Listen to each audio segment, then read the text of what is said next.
বয়স 30, এখনই আমার চুল সাদা হয়ে যাচ্ছে, কালো কলম ব্যবহার করতে পারবো? উত্তর হলো যে কালো কলম ব্যবহার করা শরীয়ত দৃষ্টিকোণ থেকে পুরুষের জন্য এটা পুরুষ হোক নারী হোক এটা আমাদের জন্য নাজায়েজ। বরং চুল যদি সাদা হয়ে যায় সেটাকে মেহেদির কালার বা অন্য কালার দিয়ে রঙিন করার ক্ষেত্রে শরীয়ত আমাদেরকে নির্দেশ করেছে। কালো কালার যদি অন্য কোনো কালার সাথে কালো মিশ্রিত হয় তাহলে সেটা জায়েজ হতে পারে, বাট শুধু কালো কালার হাদিসে নবী সাল্লাল্লাহু আলাইহি ওয়াসাল্লাম পরিষ্কার ভাবে বলেছেন তোমরা কালো কালার করা থেকে চুল দাড়িকে বিরত থাকো। এরপরে প্রশ্ন হলো, ডিভোর্সের পর স্বামীর বাড়িতে রেখে আসা আমার জিনিসপত্র কি ফেরত আনতে পারবো? তারা দিতে চান না।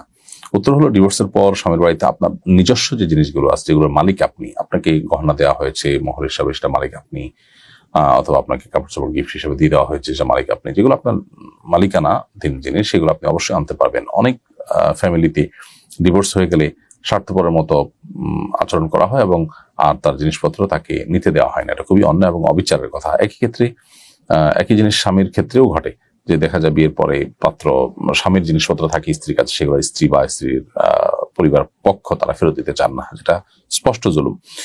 যত যাই হোক না কেন, একজন ইমানদার কোন অবস্থাতেই অন্য সম্পদ অন্যায়ভাবে ভক্ষণ করতে পারে না। নবী সাল্লাল্লাহু আলাইহি ওয়াসাল্লাম বলেছেন, ফাইমা তাখুযু মাল আখিক, তুমি তোমার মুসলিম ভাইয়ের সম্পদ কিসের ভিত্তিতে ভক্ষণ করবা বা তোমার দখলে রাখবা? অতএব এটি অন্যায়। আমার যাকাত ফরজ হওয়ার পরিমাণ স্বর্ণ আছে, কিন্তু নগদ টাকা নেই। প্রতি বছর আমাকে স্বর্ণ বিক্রি করে যাকাত আদায় করতে হয়। আমার স্বামী আমার কোনো হাত খরচ দেন না, আবার চাকরি করার সুযোগ দেন না। এই পরিস্থিতি আমার করণীয় কি? যাকাত কিভাবে আদায় করবো? যদি আপনার নিজের স্বর্ণের সামান্য একটু বিক্রি করে কয়েক বছরের যাকাত আপনি দিতে পারেন, সেটা আপনি দিয়ে যাবেন। স্বামীর উচিত আপনাকে সহযোগিতা করা এবং বিশেষ করে হাত খরচ ইত্যাদি দেওয়া। আপনার মোহরের টাকা থাকলে সেখান থেকে আপনি স্বর্ণের গহনে যাকাত দিতে পারেন, কিন্তু এই যাকাত দেওয়াটাকে আপনি জরিমানা মনে করবেন না, এটা কিয়ামতের আলামত। বরং আপনি আপনার স্বর্ণের সামান্য অংশ বিক্রি করে যেটা দিচ্ছেন সেটা আপনার আখিরাতে জমা হয়ে যাচ্ছে, যেটা রয়ে যাচ্ছে সেটা চাইতে বিক্রি করে যেটা যাকাত দিচ্ছেন সেটা আপনার জন্য বেশি গুরুত্বপূর্ণ এবং আপনার জন্য বেশি প্রত্যাশিত। কিন্তু আপনি সেই কাজটি করবেন যতদিন পর্যন্ত আপনার বিকল্প কোনো টাকা আপনার কাছে না আসে।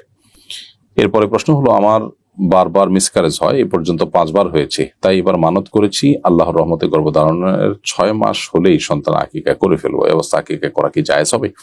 উত্তর হলো না। সন্তান জন্মের আগে আকিকার বিধান প্রযোজ্য হয় না। জন্মের পর 7ম দিন বা 14তম দিন কিংবা 21তম দিন আকিকা করা সুন্নাত। এটা একান্ত না পারলে, মিস করে ফেললে পরবর্তী যে কোথাও আকিকা করলে আদায় হয়ে যাবে, কিন্তু তার আগে অর্থাৎ সন্তান জন্ম নেওয়ার আগে আকিকা করার কোনো বিধান শরীয়তে নাই। বিধায় আপনি আল্লাহর কাছে এমনিতে দোয়া করবেন, ডাক্তার দেখাবেন এবং সতর্ক থাকবেন। বিশেষ করে রুকিয়া করতে পারেন। অনেকে রুকিয়া রিলেটেড সমস্যার কারণে অনেকে দেখা যায় যে জিন বা সেহের রিলেটেড ইস্যুতে সন্তান মিসক্যারেজ অনেক বেশি হয়, সেটা আপনি খেয়াল রাখতে পারেন এবং সেদিকে মনোযোগী হয়ে আপনি বিশেষভাবে ট্রিটমেন্ট নিতে পারেন। কিন্তু সন্তানের আকিকা আগে দিলে আর সন্তান তার মিসক্যারেজ হবে না, ব্যাপারটা সেরকম না। আর এই আকিকা আগে দেওয়ার কোনো বিধান শরীয়তে আমাদেরকে বলা হয়নি। প্রিয় দর্শক, দেখতে দেখতে আমার অনুষ্ঠান একেবারে শেষ প্রান্তে চলে এসেছি। সময় হয়েছে বিদায় নেওয়ার। ইনশাআল্লাহ বিদিন আল্লাহ তাআলা তৌফিক দিলে আগামী অনুষ্ঠানে আবার দেখা হবে আপনাদের সঙ্গে। সেই পর্যন্ত সবাইকে আল্লাহ তাআলা সুস্থ রাখুন, ভালো রাখুন, সেই দোয়া রব্বুল কারীমের কাছে ব্যক্ত করে আজকের মতো এখানে শেষ করছি। জাযাকুমুল্লাহু খায়রান। আসসালামু আলাইকুম ওয়া রাহমাতুল্লাহি ওয়া বারাকাতুহু।